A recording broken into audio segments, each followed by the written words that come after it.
Sunless Sea is a role-playing game that appears to merge classic video game text adventures of old with roguelite elements such as permadeath with a little slice of cannibalism on the side. How does it work? Well, I'm Glen for SwitchUp, thank you to the publisher for the review code, and now let's find out.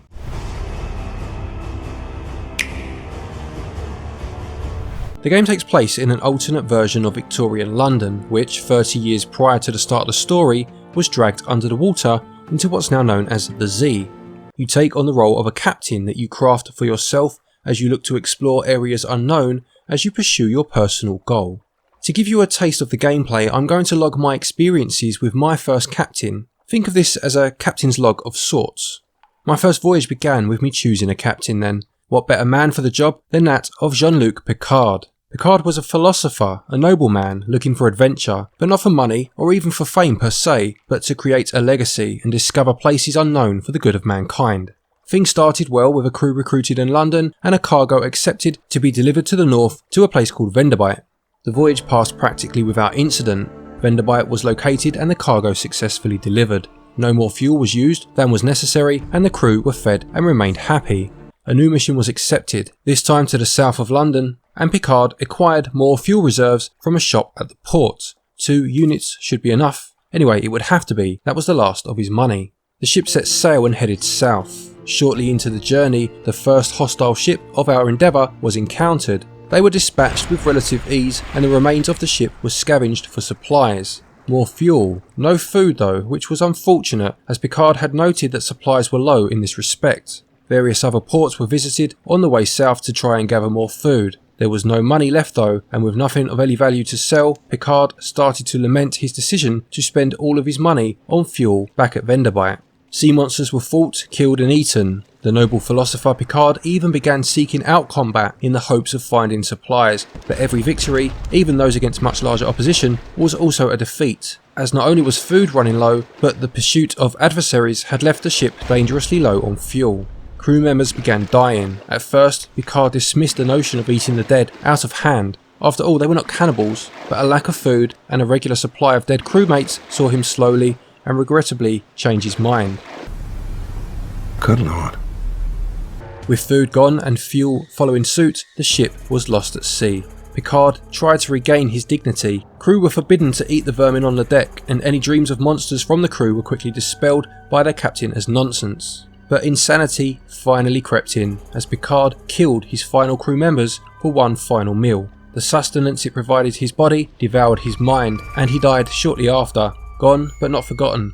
Hopefully his successor, former second technician and now captain Arnold J. Rimmer, will be more successful. Hopefully you enjoyed that bit of fun, but now I'll explain some of the mechanics mentioned in a bit more detail. First off then, as I mentioned, you will create a captain, choosing the type of person they are and the traits that they have, and whichever trait you choose will grant you certain attributes. You are then presented with the port menu. Here there will be a few options, such as listening out for rumours on the dock or visiting a shop that sells exotic wares. Not everything is available to you at the start though, with certain story points being unlocked through progression and skills that you earn later. This is shown through these cards, explaining which particular skill you need in order to engage in that plot point. Some of these though do come through your character build. For example, choosing to not name your captain and begin the game as an unknown character grants you the card Shrouded in Mystery, which will then give you access to an otherwise locked story point early on. Choosing particular options at one port may also earn you a card and open opportunities at another. For example, engaging in conversation with someone may grant you the card Recent News or Vision of the Surface. You can then sell this information at the next port for a small profit. Earning money could be used to recruit new crew members, be it general sailors or officers, each with their own skill sets such as surgeons or first mates. You may even be approached by shady figures offering you huge amounts of supplies in return for a favour. You can accept or reject their offerings, but just know that no doubt there will be consequences either way. Accepting such a gift, for example, will see you gain the suspicion trait, which will see the authorities inspect your ships with a much keener eye whenever you dock back in London, or the cannibalism trait being bestowed upon you should you resort to it, as I mentioned earlier, with poor Captain Picard. All of these traits and cards will be displayed in your journal. Also within your journal, you can improve your ship, buy a new one altogether, or speak to your crew. You can go as far as to have an illicit affair with a crew member, exchanging a secret card if you have one in order to improve your base stats. Secret cards can be gained by exploring and finding new areas. This earns you fragments which will make a secret when you earn enough. There's a huge amount buried within the depths of the on-screen journal, and a big downside of the game for me was that none of this is explained particularly well. I went through my first couple of runs without even knowing half of what was there, and the next couple not really understanding what they were for. It took a good few runs to really begin to understand and engage with the mechanics of the game properly. You almost need to accept that you will die fairly quickly in your first few runs as you acquaint yourself with the inner workings of the game, and the game pretty much tells you as much as this.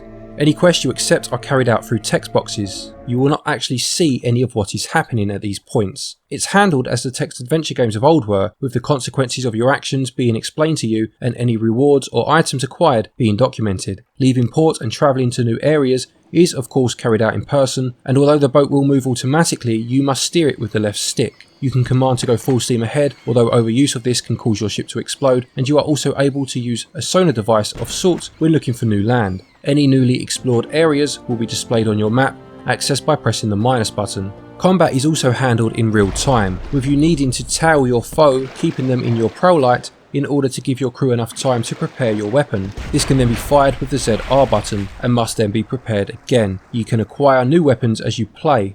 Combat did feel maybe a little undercooked at times, as if it was never really intended to be the meat of the game. Resource management though will make or break you. Food and fuel is very hard to come by, and with outings into the ocean being a literal voyage into the unknown to begin with, you could find yourself dangerously low on supplies as well as desperately lost. On some runs you may find resources easy to come by, whilst on others it will feel as if the world's against you. It's the classic roguelike trope of never knowing the type of run you are in for. Death is permanent, something that will no doubt put some people off, and the world does randomly generate each time. It doesn't seem to shift too dramatically though, so after a few runs you should start to be able to piece together things again, and every dead captain passes something on to the next one by way of a percentage of their skills. Depending on what you choose, you could end up passing on a weapon or a member of crew, meaning that in theory each new run should become a little easier. Having to redo missions is a bit of a chore, but as you play and begin to know roughly where things are, even if they do move around a little, you will fly through these. Or you could of course choose different dialogue options next time anyway. As a rule, the game only saves whenever you dock at a port, although you can knock the difficulty down to have a manual saving system should you wish. The gameplay is intriguing. Personally, I really enjoyed the throwback to text adventure games of old, although some may find this a little limited, plus the pace of the game is quite slow for the most part. All in all, gameplay scores 17 out of 20. Controls are simple, with everything displayed on the screen for you and practically every button having been used for something, and they also score 17 out of 20. In terms of the visuals, whilst not pushing any boundaries, it's more about the atmosphere created as you play. The underwater setting gives an instant Lovecraftian feel, whilst almost being mixed with a bit of steampunk in terms of the ships and the floating islands with their mechanical trimmings. The rich velvet green of the sea, coupled with an inky black, gives a feeling of both tranquility and dread that's incredibly effective. Ships and creature models are a little basic, but again they do fit in well with the overall aesthetic. Music is appropriately bleak and chilling and certainly enhances the atmosphere that the visuals create. It all comes together nicely to create a dark, brooding and gothic world. Visuals score 15 out of 20, whilst the audio receives 16 out of 20. Sunless Sea costs £17.99, $19 or Euros 99 or 30 Australian dollars. This is the Zubmariner edition of the game, so therefore includes DLC. Having never played the original base game though, I couldn't tell you how big this expansion is or how much it adds to the game, but it's here nonetheless. The game is pretty brutal to begin with and will last a fair while just in retries. This may put some people off, but the passing on of legacies and the multiple story choices mean that things can change between runs. I said this recently about another roguelike called One Step from Eden, and that is that as good as this game is, I couldn't see it hooking me as much as something like Dead Cells or The Binding of Isaac, but that's just me personally, and if it does get its claws into you, the just one more try loop could see you entertained for a long time to come. As part of your character setup, you choose your end goal, but having not been able to get that far yet, I don't know if this is a definitive ending or whether it opens up more possibilities. Perhaps someone who doesn't die every 15 minutes and has actually achieved something could let us know in the comments. Either way though, value scores 17 out of 20.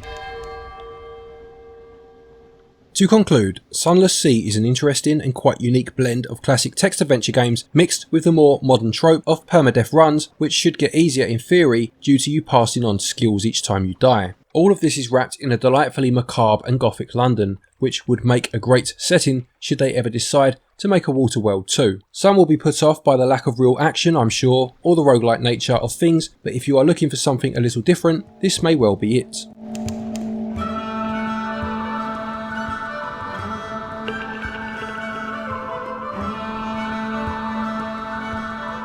Sunless Sea Zubmariner Edition gets a SwitchUp score of 82%.